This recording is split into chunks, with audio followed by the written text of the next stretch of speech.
ایاز لطیف پلیجو آپ اس لیے بھول جاتے ہیں کیونکہ آپ اس کا حصہ تھے اور آپ نے مہاجروں کے قتل عام کے اندر اپنا بھرپور کردار ادا کیا ہے۔ ان سوالوں کے جواب آپ شاید کبھی نہیں دیں گے کیونکہ آپ کے اپنے ہاتھ خون سے رنگے ہوئے ہیں اور دماغ آج بھی مہاجروں کے خلاف چل رہا ہے۔ ایک رات ادھر ایک رات ادھر، رامدہ درگاہ لوگ ہیں آپ کے کندھے پہ کپڑا رکھا ہوا ہے، یہاں پڑاؤ کر لیا، کھانا کھایا، 2 بوند پانی وہاں ملا، وہاں بھاگ گئے۔ آپ نے یہ بولا کہ مہاجر ڈر کے بھاگ جاتے ہیں جب ان کو ایک آنکھ دکھائی جائے۔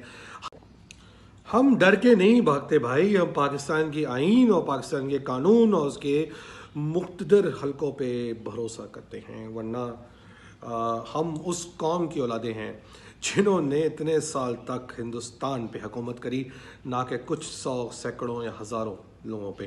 اور ہم بخت خان کی اولادوں میں سے ہیں، ہم جنرل ہم ٹیپو سلطان کی اولادوں میں سے ہیں، ہم مغلوں کی اولادوں میں سے ہیں، ہمیں جواب دینا بھی آتا ہے اور لڑنا بھی آتا، مگر ہم امن پسند لوگ ہیں اور امن سے ہی تمہیں انشاءاللہ جواب بھی دیں گے اور اپنے حقوق بھی حاصل کریں گے۔ لوگوں کو، مہمانوں کو ویلکم کریں، ان کا استقبال کریں، اور مہمان آ کے کہیں کہ کس کی اجازت سے تم یہاں اپنے کمرے میں بیٹھے ہو۔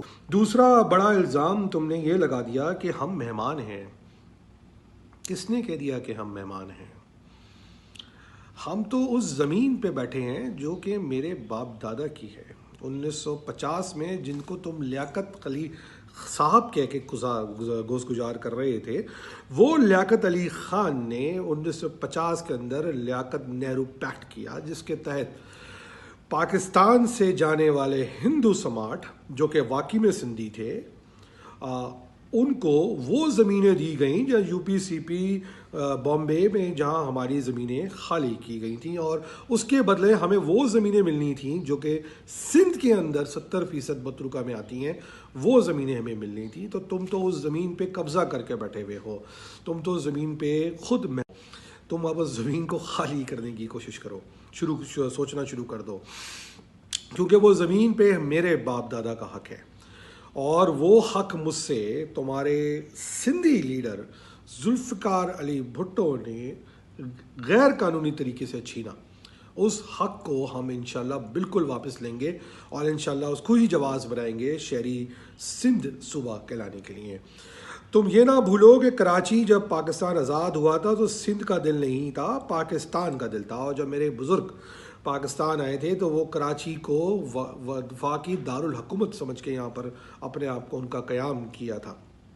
کراچی کے اس وقت کیا حالات تھے، کیا پاپولیشن تھی، سب کو پتہ ہے، اور تم لوگوں نے بغیر کسی ریفرنڈم کے، بغیر مجھ سے پوچھے، ایک غیر قانونی طریقے سے کراچی کو وفاق کا صوبہ ہٹا کے جو اسلام آباد بنایا گیا، تم نے سندھ کے اندر اس کو شامل کر لیا۔ کیا تم نے اس وقت یہاں کی آبادی سے پوچھا تھا کہ تم لوگ کیا سندھ کے ساتھ رہنا چاہتے ہو؟ بلکہ کراچی کا جو کورڈ ایریا، یعنی اس وقت 8,500 اسکوائر میل تھا، اس کو کم کر کے تم نے آج 1,600 اسکوائر میل کر دیا ہے۔ انشاءاللہ جب حساب کتاب کی بات شروع ہوگی تو اس پہ بھی بات ہوگی۔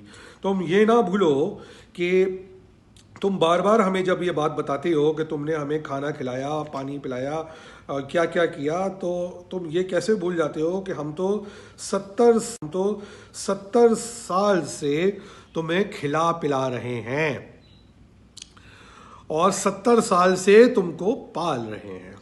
تم ہمیں ایک گلاس پانی کا تانا کب تک مارو گے؟ اگر پلایا تو ایک چادر کا تانا کب تک مارو گے؟ ہم تو 70 سال سے تمہارے کو روٹی، کپڑا، مکان دے رہے ہیں۔ تم یہ بھی نہ بھولو کہ تمہارے اپنے جی ایم سید کی اس بات کو اقرار کرتے ہیں، حمیدہ کھوڑو اقرار کرتے ہیں، ان کی اپنی کتابوں میں پڑھ سکتے ہو کہ جب پاکستان آزاد ہونے سے پہلے ہندوؤں کی آبادی سندھ کے اندر 28% کے قریب تھی، اور انٹرنیشنل قوانین کے تحت ہندو اپنا ایک الگ علاقہ مانگ سکتے تھے۔ مگر اگر ہم مہاجر ہندوستان سے ہجرت کر کے سندھ میں نہیں آتے اور اس کی آبادی کو 28% سے، یعنی 28% سے کم نہیں کرواتے، تو شاید آج سندھ کے بھی 2 حصے ہو گئے ہوتے، مشرقی اور مغربی سندھ، اور شاید جس سندھ پہ تم اکڑتے ہو وہ آج ہندوستان میں ہوتا اور تم بھی ہمیشہ کی طرح کسی ہندو کی تلوئی چاٹ رہے ہوتے ہیں۔ اور شاید کراچی بھی اس کے ساتھ چلا گیا ہوا ہوتا. یہ تو ہمارے باپ دادا نے ہجرت کر کے یہاں کی آبادی کے پرپورشن کو اس طرح رکھا کہ ہندوؤں کی آبادی یا نان مسلمس کی آبادی 28% سے زیادہ نہیں ہو سکی. اگر یہ ہوتی تو اس وقت شاید آج سندھ کے بھی 2 حصے ہو گئے ہوئے ہوتے, ایک مشرقی سندھ اور ایک مغربی سندھ. اس لیے 1942 میں تمہارا جی ایم سید ہاتھ پاؤں جوڑنے کے لیے 1942 میں تمہارا جی ایم سید ہاتھ پاؤں جوڑنے کے لیے علی گڑھ یونیورسٹی گیا اور مہاجروں کے ہاتھ جوڑ کے ان کو پاکستان لے کے آیا. اس کا اپنا تمہارا جو ثبوت ہے وہ خود تمہارے جو ڈان کے ایڈیٹر ہیں اور جو پیپلز پارٹی کے ایمبیسڈر رہ چکے ہیں ہارون صاحب اپنے ایک ویلاگ میں بھی کہہ چکے ہیں. اس کے علاوہ تم یہ بات نہ بھولو کہ لیاقت علی خان نے مہاجروں کو اس لیے پاکستان بلایا کہ تاکہ پاکستان کا نظام چل سکے. آج تم جن کو کہہ رہے ہو کہ ہم بیکاری ہیں, ہمارے باپ دادا نے, ہمارے بزرگوں نے نہ صرف کہ اپنی زمینیں بلکہ اپنی جائیداد, اپنے اثاثے پاکستان کو چلانے کے لیے خرچ کر دیں. یہ بات بھی نہ بھولو کہ اگر ان تمہارے اپنے سندھی لیڈروں کی لکھی ہوئی کتابیں جس میں سہر وردی, چنا, سمرو, کمبو, تالپور, اگر یہ سب ان کی آپ پڑھ لو کتابیں اور ان کی جو میٹنگز ہوئی ہیں اس میں لیاقت علی خان کے ساتھ ایک گاندھی صاحب, اس سے بھی ثابت ہو جاتا ہے کہ آج یہ سندھ کی 70% زمین پہ میرے باپ دادا کا حق ہے. آخری الزام جو تم نے لگایا جس کا میں جواب دوں گا وہ یہ کہ کچھ کہ تم نے یوں کہا کہ کراچی آج ایک کچرے بھرا شہر ہے, کراچی کی تعلیم تباہ ہو گئی ہے, کراچی کا نظام تباہ ہو گیا ہے. تو ایاز لطیف پلیجو صاحب ذرا کان کھول کے سن لو کہ پچھلے 10 سال سے تو اس شہر پہ تمہاری سندھی جماعت پیپلز پارٹی کی حکومت ہے اور کچرا اٹھانا بھی شاید اسی کی ذمہ داری ہے. 10 سال کے اندر 14,000 ارب لینے کے باوجود جس شہر نے 27 سے 28 ہزار ارب اس ملک کو کما کے دیا, سندھ میں 18ویں ترمیم کے بعد سے تمہاری سندھی جماعت, تعصبی جماعت پیپلز پارٹی نے 14,000 ارب دینے کے باوجود میرے شہر کو 280 ارب بھی خرچے کے لیے نہیں دیے. ترقی کے لیے صرف 23 سے 35 ارب 10 سال کے اندر دیے. اور تم تو جانتے ہو کہ تم لوگ تو ویسی کرپٹ ہو, تم 10% تو ویسے 70% تو ایسے ہی کھا گئے ہو گے. 10 ارب میں تم نے ہمیں شہر ڈیولپ کرنے کے لیے بھی نہیں دیا, بلکہ تو بلدیاتی نظام تو تھا ہی نہیں. تمہاری حکومت آنے کے بعد سے 2017 یا 18 تک سارا پیسہ تم کھا گئے اور الزام ہم پہ لگا رہے ہو. تم نے وبانگ دہل ایک اور جھوٹ بولا کہ کراچی کے تمام تعلیمی ادارے ختم ہو گئے ہیں, برباد ہو گئے ہیں. آج تم نے بڑا فخر سے بول دیا کہ آئی بی اے سکر ہو, فلاں ہو, دھماکہ ہو, دنیا کے بہترین اداروں میں سے آتے ہیں. آج بھی کراچی کا بچہ میرٹ پہ پاکستان سے باہر میرٹ پہ نوکری لیتا ہے اور تم لوگ آج بھی میرٹ کے بغیر کچھ بھی نہیں ہو. اگر تم لوگ میرٹ پہ ہوتے تو تمہیں کوٹا سسٹم کی ضرورت ہی نہیں پڑتی. تم نے کوٹا سسٹم پہ قبضہ اسی لیے کیا ہوا ہے کہ تم لوگ میرٹ پہ نہیں ہو اور تم لوگ حقوق حاصل نہیں کر سکتے. آخری بات یہ کہ تم نے کوشش کری کہ تم مہاجروں کو تقسیم کرو. تم نے ہمیں مرواڑی کہا, راجپوت کہا, میمن کہا, گجراتی کہا, حیدرآبادی کہا, مگر یہ بات بھول لو یہ سب مہاجر ہیں. تم ہمیں صرف تقسیم اس لیے کرنا چاہتے ہو کہ ہم تقسیم ہوتے رہیں اور تمہاری دکان چلتی رہے. مہاجر نہ پہلے کبھی تقسیم تھا نہ اب تقسیم ہوگا.